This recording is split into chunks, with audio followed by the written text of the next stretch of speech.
Kanjalkar from CSNSS Dental College and Hospital, Aurangabad. Today I am going to cover enamel, dentin,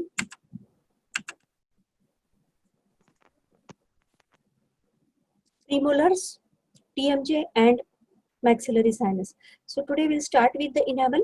Enamel is the hardest calcified tissue in the body, which is developed from the specialized cells called as the ameloblast. Now they form the resistant covering of the enamel, as it is consist of highly mineralized structure and which is resistant, and it bears a maximum masticatory load. The physical characteristics of enamel: the thickness of enamel is variable.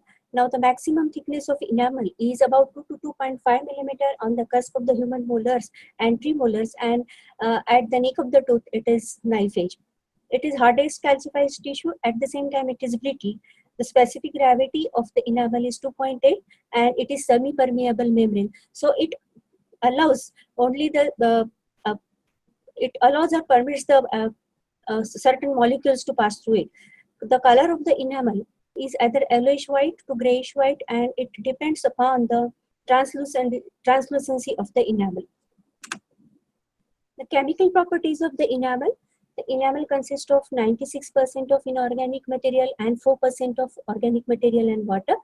The inorganic material is in the form of hydroxyapatite crystals, and these crystals appear hexagonal in cross-section. The organic material is basically protein and lipids. The unique proteins which are found in the enamel are amylogenins, which makes up the major portion, that is 90%, and non-amylogenins, that is 10%.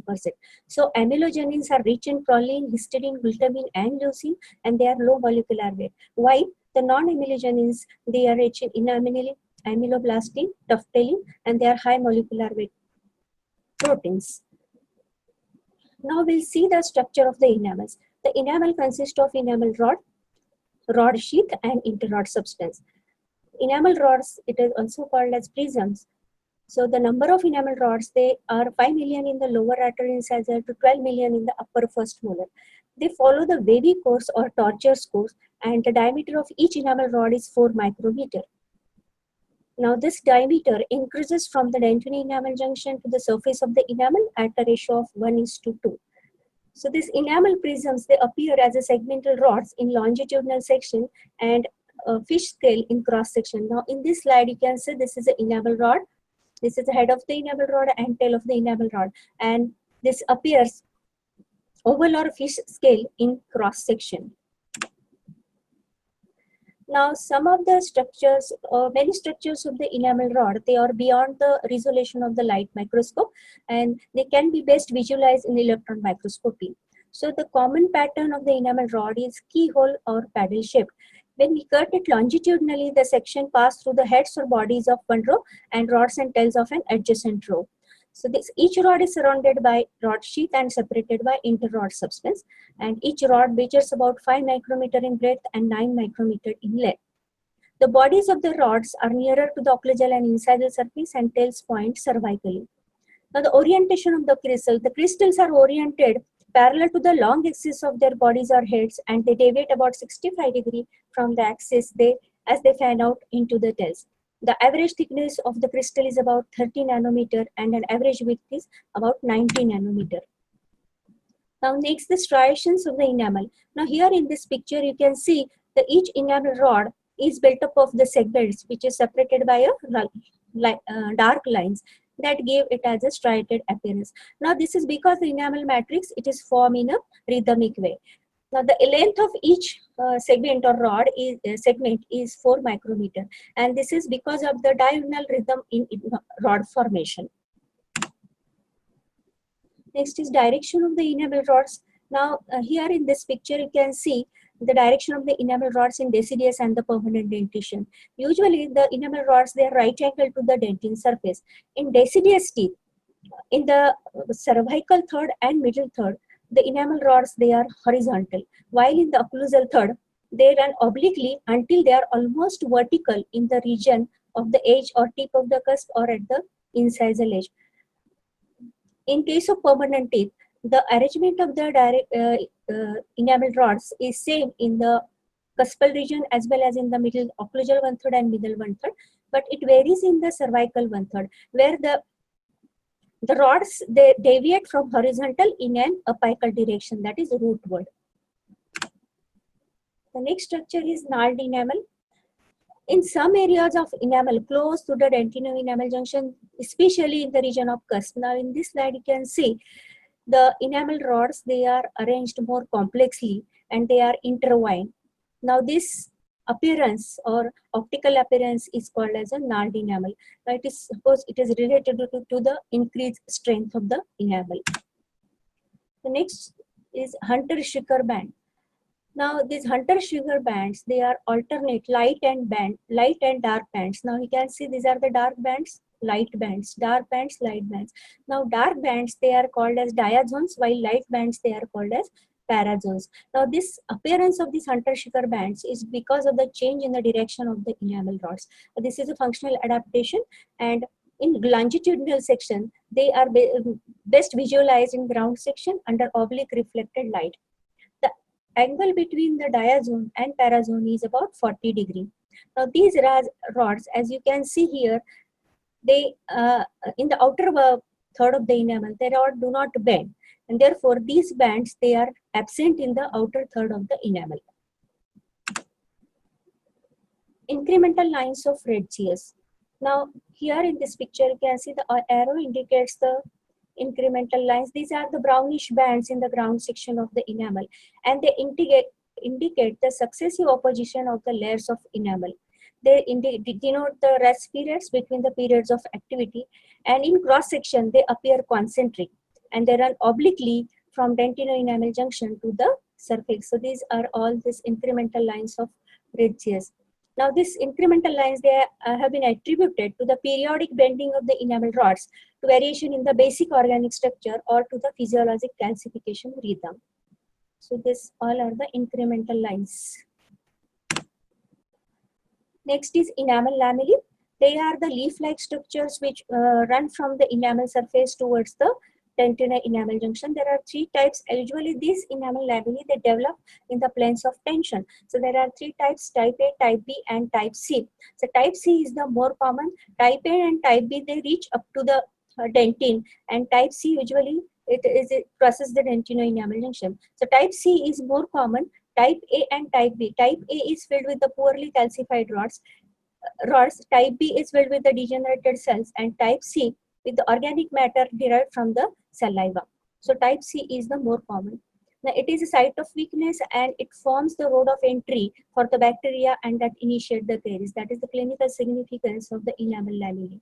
So type A and type B, they are usually produced during the enamel formation, and type C is produced after eruption. Next is enamel tufts. Here in this picture you can see these are the tufts of the grass which are viewed in the ground section. So this resemble tuft of the grass arising from the dentino-enamel junction. So they reach into the enamel about 1/5 to 1/3 of its thickness. They are called enamel tufts. They consist of hypocalcified enamel rods and interprismatic substance, and they are abundantly seen in horizontal section. And now the presence of and development of this enamel tuft is a consequence of an adaptation to the special condition in the enamel. Next is enamel spindles. Enamel spindles are actually the extensions of the odontoblastic process into the enamel, and they are thickened at their end. They are hypomineralized areas and found mainly in the cusp of teeth region. Dentino-enamel junction. Here in this diagram you can see the surface of the dentin at the dentino-enamel junction is pitted. Now into these shallow pits, depressions of dentin fit the rounded projections of the enamel, and this relation assures the firm hold of the enamel cap on the dentin, and this appears as a scalloped line. So here you can see the dentino-enamel junction which is scalloped. Neonatal line.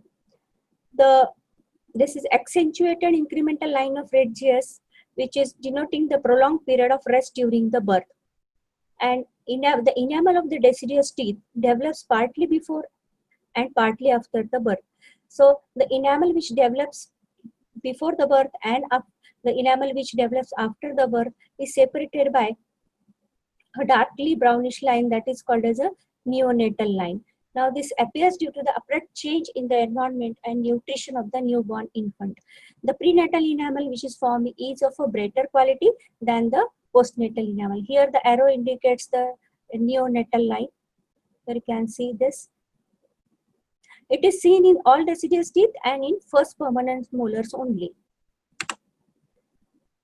Now, apart from this, there are different surface structures. The prismless enamel is seen in 70% of permanent teeth. Now, this structureless layer of enamel, it is usually 30 micrometer teeth, and it is seen in all deciduous teeth and maximum in 70% of permanent teeth. It is commonly found over the cusp tip and cervical areas. Now, the surface structures, this prismless enamel is heavily mineralized than the rest bulk of the enamel beneath it. So there are other structures like perikymata. These are the transverse wave-like grooves, and they are nothing but the external manifestations of the striae of Retzius. They are continuous around the tooth and they lie parallel to each other and to the cemento-enamel junction. There are 30 perikymata per millimeter near the cemento-enamel junction. So apart from this, there are again surface structures like enamel caps, enamel broach, and pits are seen. So cracks are also seen. These are narrow fissure-like structures. Enamel cuticle. Now, a delicate membrane called as Nasmyth's membrane or primary enamel cuticle, which covers the entire crown of the newly erupted tooth. Now, this primary enamel cuticle, it is soon removed by the mastication. Now, this electron microscopic study indicates that this is typical basal lamina, which is secreted by the ameloblast when enamel formation is complete. Now, function is to protect the surface of the enamel from the resorptive activity of the adjacent vascular tissue prior to the eruption of the tooth. Now, this erupted enamel is normally covered by a pellicle, which is nothing but a precipitate of a salivary protein. Now, moving on to next, that is the life cycle of the ameloblast. Now, life cycle of the ameloblast, it consists of 6 stages. First is morphogenic stage, second is organizing stage, third is formative stage, fourth is maturative stage, fifth is protective stage, and sixth is desmolytic stage. Here is a diagrammatic representation of the life cycle of ameloblast, stages in the life cycle of ameloblast. So these all are the intracellular organelles. We'll see one by one. The morphogenic stage. In the morphogenic stage, the ameloblasts, they are short and they are columnar with large oval nucleus. Now in this diagram, you can see the ameloblast is short with large oval nuclei. Now in morphogenic stage, the shape of the dentino-enamel junction and the crown is determined. And the ameloblast differentiation, there appears a terminal bars. The terminal bars are nothing but they are the point of close contact between the cells. So the inner enamel epithelium is separated from the connective tissue of the dental papilla by a delicate basal lamella. The next stage is organizing stage. Now in organizing stage, here you can see previously in the morphogenic stage, the organelles, they are this Golgi apparatus and centrioles, they are towards the proximal end. Now here, the surface of the inner enamel epithelium, which is facing towards the stratum intermedium, is a proximal end, while the surface towards the basal lamina is a distal end. So in organizing stage, the main change takes place in the appearance of the cell of the inner enamel epithelium. There is a reversal of the functional polarity of the cells takes place. The Golgi apparatus and centrioles, they migrate towards the distal end and the nucleus moves away from the distal end. Now, at this stage, dentine formation begins by the odontoblast. The formation of the dentine by newly differentiated ameloblast is a critical phase in the life cycle of the ameloblast. At the same time, there is a reversal of nutritional supply takes place. The next ameloblast, this inner enamel epithelium, third stage is a formative stage. Now, in this stage, once the first layer of dentine, it is necessary for the formation of the enamel matrix. The differentiated ameloblasts, they begin to form the enamel matrix after the first layer of dentine is formed. Now, there is development of the blunt process on the amyloblast surface is the earliest apparent change. So in formative stage, there is a appearance of blunt processes on the amyloblast surface. Here, the length of the amyloblast, they increase in height, they nearly about the 40 micrometer, but the weight remains constant, that is 7 micrometer. Now, the changes in the intracellular organelle, here you can see the number of intracellular organelles, that number is increased, and which indicates or reflects the synthetic and secretory activity. Simultaneously, there is appearance of the secretory vesicles at the distal end of the amyloblast. Now, these blunt processes, they penetrate the basal lamina and enter the predentin. Now, next stage is the maturative stage. After most of the thickness of enamel matrix has been formed in the occlusal and incisal area, the enamel maturation starts. Now, in this stage, amyloblasts, they are slightly reduced in length. You can compare this length and this, slightly reduced in length, and they are closely attached to the enamel matrix. Now, there are two stages during this maturative stage, that is a transition stage and modulation stage, which the amyloblast passes through. In the transition stage, the amyloblast stops secreting the organic matrix and protein. Now, in the modulation stage, so the amyloblast shows the alternate cyclic morphology, that is ruffled end amyloblast and smooth end amyloblast. Now, this ruffled end amyloblast, they usually incorporate the inorganic material or hydroxyapatite crystals into the matrix, while the smooth end amyloblast, they absorb or they remove the organic matrix and protein. Now, here the amyloblast, they display the microvilli. You can see at the distal end and cytoplasmic vacuoles. Here, the green vacuoles, you can see these vacuoles, they are vacuoles, they contain the material which resembles the enamel matrix. Now, this represents the absorptive function of the cell. So, most of the organic matrix is removed during this modulation stage. During this, most of the organic matrix is removed during this modulation stage. The next is protective stage. When the enamel is completely formed or developed and fully calcified, the amyloblast ceases and they are arranged in a well-defined layer. Now, here you can see the amyloblast becomes very short, and this the amyloblast, they retreat from the enamel surface and they are arranged in a layer along with the, and they are much more similar to that of a outer enamel epithelium. Now, these two epithelia, they fuse together to form a reduced enamel epithelium, and which protects the mature enamel by separating it from the connective tissue until the tooth erupts. So this diagram shows the fully formed enamel, and this is a primary enamel cuticle which covers the fully formed enamel. So this is the cell, and most of the cells here, they undergo apoptosis.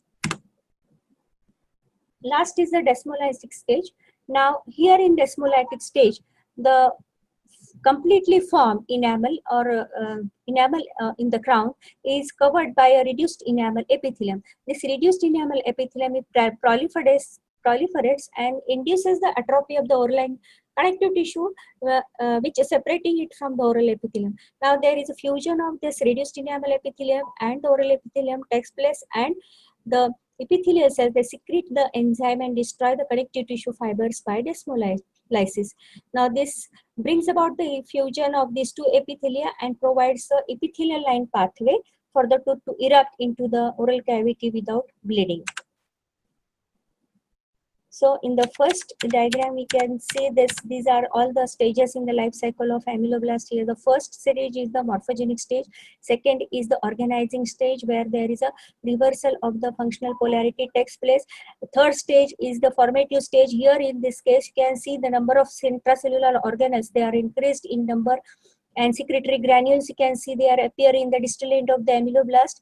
And this is the predentin which is formed here, and the enamel which is deposited, a layer of enamel is deposited just adjacent to the enamel matrix is deposited adjacent to the predentin. Now, these are the stages. It is a maturative stage where in this stage the amyloblast, they give rise the cone shaped or pyramidal shaped cell processes called as the Tombs processes. Now, here in the maturative protective stage, See here, almost all this enamel matrix is formed, and the cells are shortened, and they show the ruffled border. And here are the absorptive granules seen in the distal end of the cell. Now, the desmolytic stage, the cell is shortened, and most 25% of the cells, they show the apoptosis. And here, this is covered by a primary enamel cuticle, and the complete formation of the fully formed enamel is covered by the primary enamel cuticle over here. So the cell, they retreat from the completely formed enamel. So these are the stages in the life cycle of the ameloblast. Now, the next is the amylogenesis. The amylogenesis is nothing but a formation. It involves the two major processes, that is the organic matrix formation and mineralization. Now, the islands of enamel matrix, they are deposited along the pre-dentin once the first layer dentin is formed. Now, this thin continuous layer of dentin is formed along the dentin. The different important proteins, they are secreted by the ameloblast during organic matrix formation are the amylogenin, which makes up the major portion or component of the enamel matrix, and other important proteins like amyloblastin, enamelin, and amylotonin. Now, this is important development of Tom's process. Now, here in this diagram, you can see these are the ameloblast, and the projections of the ameloblast into the enamel matrix, they have been termed as a Tom's process. So these are the Tom's process. Now these two cells, they are in close contact with the appearance of the terminal bars. Now this is the proximal end. So this is the distal end of a cell and proximal end. So near the distal end of the cell, the terminal bars appear, and they separate the Tom's process from the rest of the cell. So this is the proximal end of the cell, end of the Tom's process, and this is the distal end of the Tom's process. Now here you can see the formation of the interrod substance occurs first by the proximal. This is proximal end of the Tom's process. So by the proximal end of the Tom's process, there is a formation of the interrod substance, and as more of the enamel is formed, the distal end, the distal portion of the enamel rods, they lengthen. So here you can see this interrod and rod. So distal portion forms the rod. So this is ameloblast showing the Tom's process and the pattern of rod and interrod formation. So the relationship between the rods and the enamels. Now, keyhole shaped pattern here in this diagram, you can see the enamel rods. This is a keyhole configuration. These are the ameloblast, and this is the body or head of the rod, and this is rod sheath, and these are the enamel rod cores. This is tail of the rod, and this is neck of the rod. Now, each rod, enamel rod, is formed by the 4 ameloblasts. Here you can see. So this is a rod. So this rod is formed by the 4 ameloblasts. Sorry.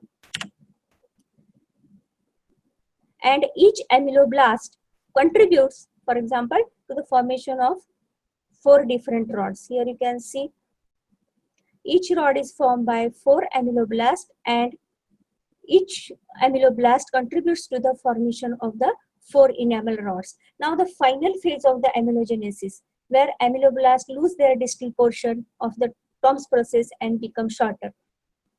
Now in this stage, the ameloblasts retreat towards the surface at an angle, which results in the formation of the enamel rods. So most of the ameloblasts, they retreat, and there is apoptosis of the ameloblast takes place. The second stage is the mineralization and the maturation stage. It occurs in 2 phases, in immediate partial mineralization and maturation. There is initial deposition of hydroxyapatite crystal, about 25%. Now the second stage, it is characterized by there is a growth of the hydroxyapatite crystals and removal of organic matrix and water. Now this maturation, it begins before the matrix has reached its full thickness. So shape of the hydroxyapatite crystal, originally it has a ribbon shape. Now the increase in thickness more rapidly than the width. Now the rate of formation of enamel is about 4 micrometer per day, and the organic matrix gradually becomes thin. So here in this picture, you can see the enamel formation starts at the tip of the cusp or at the incisal edge, and it progresses cervically. So in other words, you can say the sequence of maturation of enamel rod is from the tip of the cusp or incisal edges towards the cervical area, and each enamel rod matures from the depth at the dentino-enamel junctions towards the surface of the enamel. So there are 8 changes of the enamel. There is a loss of structure like enamel brooches and pits. There is loss of perikymata and mammallas. There is increase in the hardness of enamel, and increased uptake of fluoride ions causes increased hardness of enamel, and there is a reduced permeability because crystal become bigger with the ion absorption. So clinical consideration, there are certain developmental disturbances, hypoplasia, hypocalcification. Then there is mottled enamel, amelogenesis imperfecta, where while preparing the cavity, you have to keep in mind the direction of the enamel rods in deciduous and the permanent dentitions, etc. Now this completes the enamel. Now we'll start with the dentine. So dentine is again a calcified tissue which forms the bulk of the tooth, and it is formed by a specialized cell called the odontoblast. So physical properties of the dentine, so it is color, they are light yellowish in color in younger individuals while they become darker with age. It is harder than bone and softer than enamel. The dentine is harder in its central part than near the pulp or its periphery. It is viscous, elastic, and subject to slight deformation. Now, because of the tubular structure, it is permeable, and permeability decreases with the increasing age. Chemical properties of the chemical properties of the dentine. The dentine is composed of 65% of inorganic material and 35% of organic material. Inorganic component is hydroxyapatite crystals, and it is composed of several thousand units of cells. Now here the crystals are plate shaped, and they are very much smaller than hydroxyapatite crystals in enamel. Now dentine also consists of some amount of phosphate, carbonate, and sulfate. Now the organic substance of the dentine consists of collagenous fibrils, which are embedded in ground substance of mucopolysaccharides, that is proteoglycans and glycosaminoglycans. The principal type of collagen found is a type 1 collagen. Now in this chart, you can see the components of the ground substance of the dentine. So the ground substance consists of collagen and fibrils embedded in the ground substance. So there are different factors like different growth factors like insulin growth factor, transforming growth factor, bone morphogenic proteins. There are different glycoproteins, proteoglycans, and one important protein that is found in the ground substance is dentine, DPP, dentine phosphoprotein. So apart from this, certain lipids and acid proteins are found. Now all these components which are there in the ground substance of the dentine, they are important. They all have an important role in the mineralization of the dentine. Now move on to the structure of the dentine. So dentine consists of dentinal tubules, peritubular dentine, and intertubular dentine. So we'll start with the dentinal tubules. So dentinal tubules, they follow a gentle curve where it resembles a gentle S in shape. In this diagram you can see. So the tubules exhibit sigmoid curvature. They are more prominent in the crown and less prominent at the cusp, tip, and incisal edge. Now this dentinal tubules, they are perpendicular to the dentino-enamel junction and dentino-cemental junction. So the branches, these tubules, they give rise branches near the dentino-enamel junction. They are called terminal branches. They are called as terminal branches. Now these are all called as a primary curvatures. So the dentinal tubule, which follows a gentle curve where it resembles gentle S, they are called primary curvatures. While the tubules in the second diagram, you can see the tubules exhibit minute curvatures. So these are called as a secondary curvature over their entire length. Now the thickness of the dentine, it ranges from 3 to 10 millimeter or more, and the ratio between the outer and the inner surface of dentine is about 5:1. So that means the tubules are more closely packed near the pulp. The number of tubules near the pulpal surface, they varies between 50,000 to 90,000 per square millimeter. Now the dentinal tubules, along their course, they show The lateral branches called as the canaliculi or microtubules.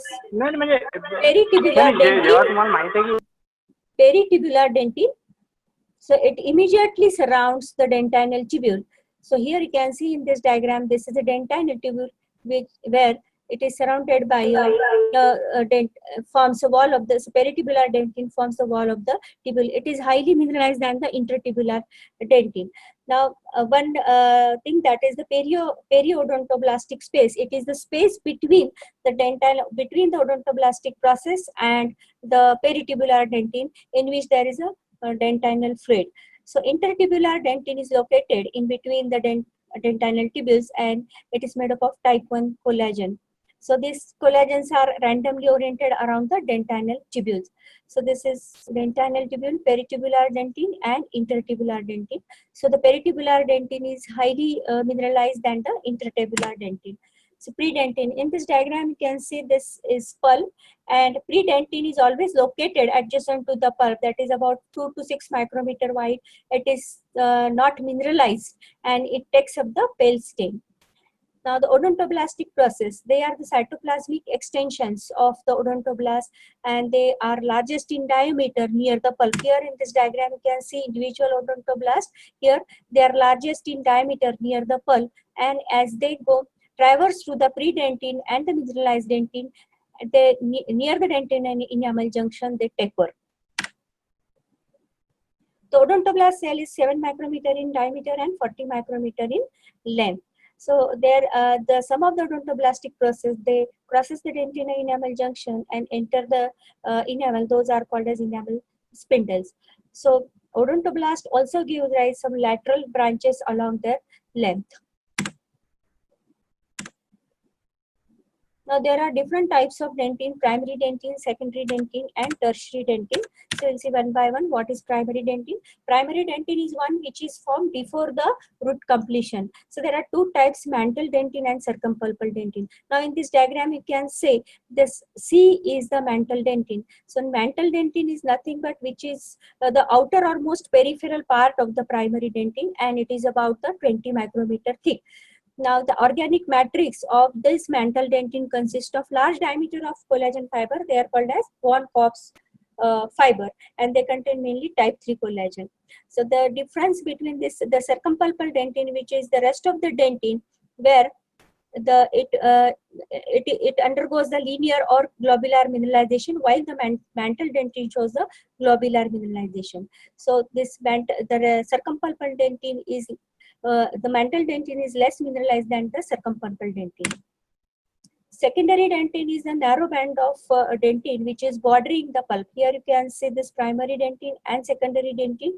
So it is formed after the root completion. So secondary dentin is always there. It forms after the root completion, and it contains fewer tubules. So here you can see there is a bend of the dentinal tubules at the interface of the primary and the secondary dentin. So this is a demarcation line. The secondary dentin is exactly similar to that of a primary dentin. Only thing is that they contain a fewer tubules. Tertiary dentin is called as a reparative response or reactive dentin, and it is formed response to trauma such as caries or restorative procedures. So we'll see what is reparative dentin. So because of certain external stimuli like caries, attrition, abrasion, or erosion, or any operative procedures, the odontoblast processes are cut, and therefore the odontoblasts, they either survive or die. If the odontoblasts survive, they deposit hard tissue dentin. Those are called as reactionary, or this dentin is called as reactionary or regenerated dentin. If the odontoblast die or kill, then the undifferentiated mesenchymal cells from the inner pulp, they migrate towards the periphery of the pulp, differentiate into odontoblast, and they deposit a reparative dentin. So reparative dentin is actually action to seal off the zone of injury, which occurs as a healing process. The reparative dentin consists of fewer and twisted tubules, and here you can see in the next diagram, this first picture is of a normal dentin, where you can see the normal arrangement of the odontoblast and the dentinal tubules. Where in the second time you see the reparative dentin, there are very few tubules. In the third pattern. You can see while depositing the matrix, some of this odontoblasts, they get entrapped into this matrix, and this is called as osteodentin. In this type, we can see the irregular tubules. So the last pattern of reparative dentin, which consists of osteodentin and some few tubules are there. This is a combination of these two. So that is different types of reparative dentin are seen. Next is a dead tract. In this picture, you can see the A represents a dead tract. So dead tracts are nothing but in dried ground section. The odontoblastic process, they disintegrate, and the empty tubules, they are filled with air, and they appear black in transmitted and white in reflected light. So this dead tracts also appear because of loss of odontoblastic process due to caries, attrition, abrasion, or cavity preparation. Now this appear observed in the areas of narrow pulpal horn. So this dead tract is more commonly seen in older teeth, and they show the reduced sensitivity. Then next is sclerotic or the transparent dentin.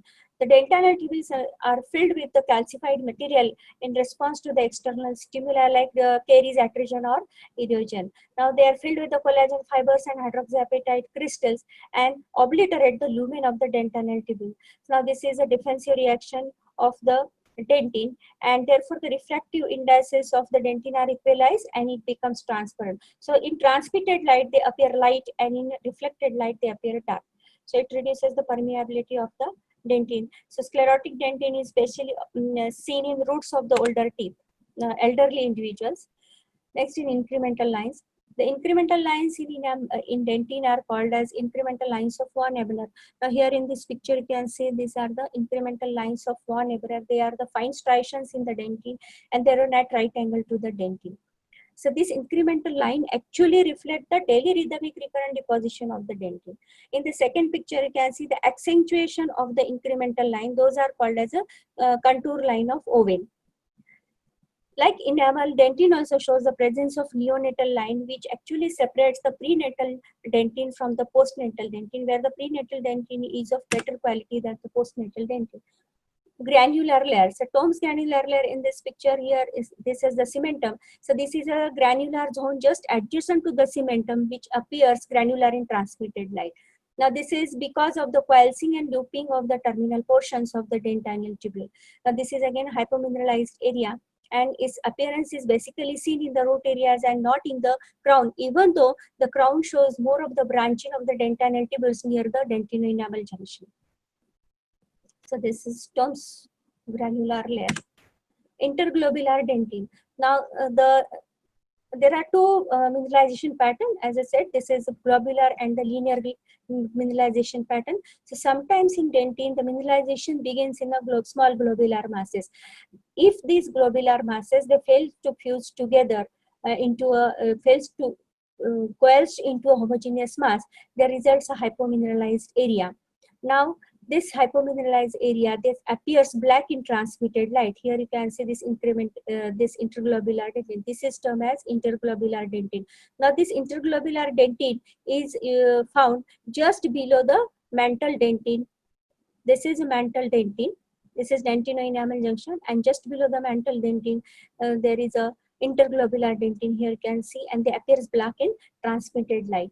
This interglobular dentin is more common in cervical and in the middle third of the crown, and in root it's common in cervical third. Now the nerves and their terminals are found in close association with the odontoblast process within the tubule. Now there are three theories of pain transmission to dentin: direct neural stimulation, fluid hydrodynamic, and transduction theory. Now in this diagram we can see the three theories of the pain transmission through dentin. The first is direct neural stimulation. Now this theory states that the nerve endings in the dentinal tubule are directly stimulated and cause the sensitivity and the pain. So here the direct innervation, the nerve endings in the dentinal tubule, they are directly stimulated and cause the sensitivity and pain. The second theory is the fluid and hydrodynamic theory, which states that the fluid in the dentinal tubule, it stimulates the pain mechanism. So the fluid, either inward or outward movement of the fluid, it causes the mechanical disturbance of the nerve ending, and these nerve endings act as a mechanoreceptor. This is a fluid movement either inward or in outward direction, which actually stimulates the nerve endings in the odontoblastic process and causes the pain. The third theory is, and this theory is widely accepted theory, fluid or hydrodynamic theory. And third theory is transduction theory, which states that various stimuli, they stimulate the odontoblastic process, which conduct the impulse to the nerve endings. Now here you can see the odontoblast processes, they are stimulated and they carry the impulses to the nerve endings into the odontoblast. So that is a transduction theory.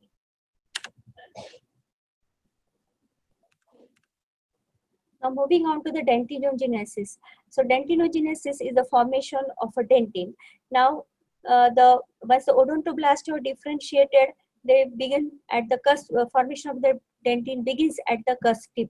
Now in this, the various growth factors, they play an important role in differentiation of the odontoblast. So here the odontoblasts are initially they are short, ovoid or columnar in shape, and their nucleus is oriented towards the base. One or several processes arises from the apical end near the basal lamina, and they increase in length about 40 micrometer. Now this dentinogenesis takes place in two phases: collagen matrix fiber formation and mineralization. Now this is the overall view, but in short, the collagen matrix fiber formation can be described as this. There is a formation of the predentin along the pulp border, and this predentin remains a day before it calcified, and the next increment of predentin is formed. Now in this predentin, there is a deposition of large diameter of collagen fibers, and these collagen fibers are right angle to the future dentin and enamel junction. Now once this mantle dentin is formed, the remaining collagen fibers, they are laid down in a parallel to the dentin enamel junction. So the dentin matrix continues, and daily increment of about 4 micrometer of dentin is formed, and this continues until the crown is completely formed and it is erupted into the erupt and move into the occlusion, and the dentin production slows down about 1 micrometer per day later. Now the mineralization is in the two form, that is globular and linear mineralization. Now once the collagen matrix is formed, the mineralization starts. Initially, the hydroxyapatite crystals, they are deposited on the surface of the collagen fibers. Later, subsequently, these hydroxyapatite crystals are seen within the collagen fibrils, and they are oriented in a orderly fashion. And these collagen fibers, they are arranged. They are arranged in a parallel to the long axis of this collagen fibrils. Now, this is true for the linear calcification, and for the globular calcification of the dentin or mineralization of the dentin, the hydroxyapatite crystals, they are deposited around the center, that is in a spherulite manner. So tubular nature of the dentin, it is important in the initiation and progression of the caries and the hypersensitivity of the dentin. So next